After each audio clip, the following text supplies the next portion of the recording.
সামনেও বসে আছেন এবং সবাই মুক্ত মনে কথা বলছেন। এই পরিবেশটার প্রয়োজনীয়তা বহুদিন ধরে আমাদের মধ্যে ছিল, বাট আমরা এখন পেয়েছি। আমি মনে করি এটা this is a stepping stone. আমাদের বিল্ডিং ব্লকের মধ্যে this is a very important building block that we have been able to establish. এটাই কিন্তু অনেক বড় পাওয়া আমি এই মুহূর্তে আমি মনে করি। But we have to build many more blocks to build the castle or whatever you want to build.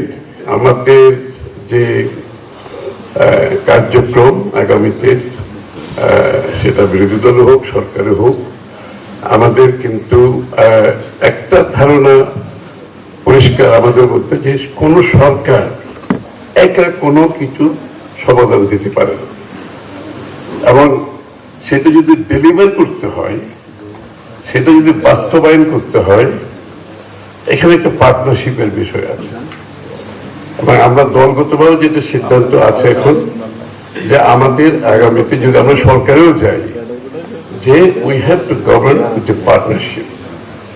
এই পার্টনারশিপের মধ্যে কারা কারা থাকবে? Civil society is one, private sector is there, এনজিওরা আছেন, এবং আমাদের বিভিন্ন যে কার্যক্রমের মধ্যে যে স্বাস্থ্য ব্যবস্থা, শিক্ষা ব্যবস্থা, কর্মসংস্থান সহ বিভিন্ন যে কার্যক্রম আমাদের আমরা রূপরেখা দিয়েছি আগামীতে, এইগুলো কিন্তু অনেক কিছু ডেলিভারি আমাদের সরকারের সাথে সাথে পার্টনারশিপে এই সিভিল সোসাইটি, এনজিও এবং প্রাইভেট সেক্টর সহ যারা যেখানে যাদের প্রয়োজনীয়তা আছে তাদেরকে সাথে নিয়ে এটা সমাধান করতে হবে, বাস্তবায়ন করতে হবে। This is our decision. আমি এই প্রেক্ষাপটে সিএসওর রোলের ব্যাপারে যে একটা আমাদের মধ্যে একটা সংখ্যা আছে, এই জন্য আমি কথাটা বললাম। রাজনীতিবিদদের উপর আস্থা সৃষ্টি করার দায়িত্ব হচ্ছে রাজনীতিবিদদের, এটা তার কেউ করতে পারবে না। They have to be made accountable. এটা তাদেরকে যতক্ষণ তাদেরকে তারা নিজেরা না বুঝে, আপনি তো বক্তৃতা দিয়ে সেটা বুঝাতে পারবেন না। As a political party, as a responsible politician, আপনি যে অ্যাকাউন্টেবল হবেন, এই কথাটা আমি কেন বলছি? এত কথা বলতে আমি একটা কথা গুরুত্ব দিচ্ছি অ্যাকাউন্টেবিলিটির উপর, কিন্তু এবং অল থ্রু অ্যাকাউন্টেবিলিটি যে প্রসেসটা within the parliament, inside the parliament, outside the parliament, accountability is the কি ইস্যু হিয়ার। হোয়াট আমি প্রবীর যেটা করতেছি সেটা তো ঠিক আছে, কিন্তু আমার জবাবদিহিতার অভাবে কিন্তু এটা হারিয়ে যাচ্ছে, বারবার হারিয়ে যাচ্ছে। তা আমি এই জন্য জোর দিচ্ছি। বাট এগেইন, তোমার ইউর অ্যাপ্রিহেনশন ইজ কারেক্ট যে হানিমুন পিরিয়ডের পরে গভর্নমেন্ট আইসোলেশন, বাবল, এগুলো তো common. You get into a bubble, তুমি লোকজন থেকে সরে যায়, রাজনীতিবিদরা ক্ষমতা মাথায় চলে আসে, গণতন্ত্র নিচে নেমে যায়। সুতরাং এগুলো তো আমরা দেখেছি, এগুলো তো ইটস রিয়েলিটি অফ লাইফ। আমার মনে হয় বাংলাদেশের মানুষের মনোজগতে যে পরিবর্তনটা আসছে, দিস ইজ রিফ্লেক্টিং। এটা যারা আগামীতে রাজনীতি করতে চাইবে, be a politician or a political party, এটাকে যারা ধারণ করতে পারবে না এই পরিবর্তনটাকে, I don't think they have a political future in Bangladesh. আমি মনে করি মানুষের এক্সপেকটেশন লেভেল, প্রত্যাশা, আকাঙ্ক্ষা অনেক উচ্চ পর্যায়ে এখন। সুতরাং এইটা রাজনীতিবিদদের ধারণ করতে হবে, পলিটিক্যাল পার্টি। আমি নিজের থেকে কেন বলছি যে আপনারা অ্যাকাউন্টেবিলিটি, জবাবদিহিতার কথা কেন বলছি? এই কারণেই বলছি আমি যে আপনার অ্যাকাউন্টেবিলিটি যত বাড়াতে পারবেন তত সাকসেস থাকবে।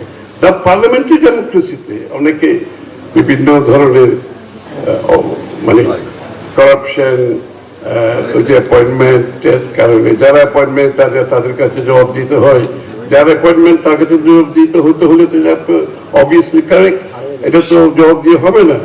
আমি যাকে অ্যাপয়েন্টমেন্ট দেবো সে আমাকে জবাব দিয়ে করবে না, it's absolutely correct. Actually parliamentary ডেমোক্রেসিতে আমরা প্র্যাকটিস করতে হবে। আমাদের প্রবলেম কিন্তু এই জায়গায়।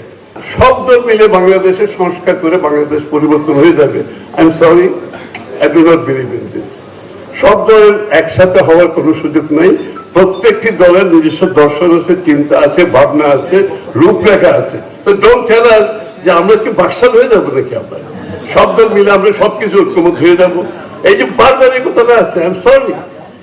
we are all different parties. আমাদের নিজস্ব ভিউজ আছে, আমাদের চিন্তা আছে, দর্শন আছে, ভাবনা আছে।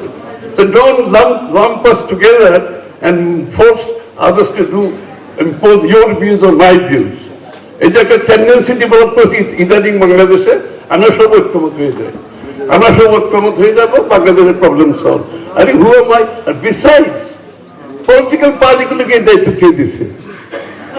আমরা একদিকে বলছি বাংলাদেশের মালিক হচ্ছে জনগণ, আর আমরা ঢাকায় বসে কিছু রাজনীতিবিদ বাংলাদেশের সব প্রবলেম সলভ করে দেবো একসাথে বসে। I mean, এটা তো is totally contrary to the democratic values. Democratic values আপনি রাখেন প্লিজ। আমরা বেসিক হচ্ছে আমরা জনগণের কাছে যেতে হবে। আমি আমার প্রপোজাল নিয়ে আমি জনগণের কাছে ম্যান্ডেট নিয়ে পার্লামেন্টে আসবো, কথাতে আমি যে ম্যান্ডেট নিয়ে আসছি সেটা আমি পালন করছি কিনা, make us accountable, that is the bottom line. কিন্তু সব পার্টি মিলে আমরা এটা করবো সেটা করবো, আমার সাথে তো অন্য পার্টির মিল নাও হতে পারে। মাই party is a different party, আমার ফিলোসফি ডিফারেন্ট, আমার চিন্তা different. We are A liberal Democratic party, BNP, we are A liberal Democratic party. তা আমি এজ এ লিবারেল ডেমোক্রেট, আমার তো চিন্তা আমার মতো আছে, তাই না? আমি তো অন্য পার্টির চিন্তা আমার উপর চাপিয়ে দিলে কোনো লাভ নেই।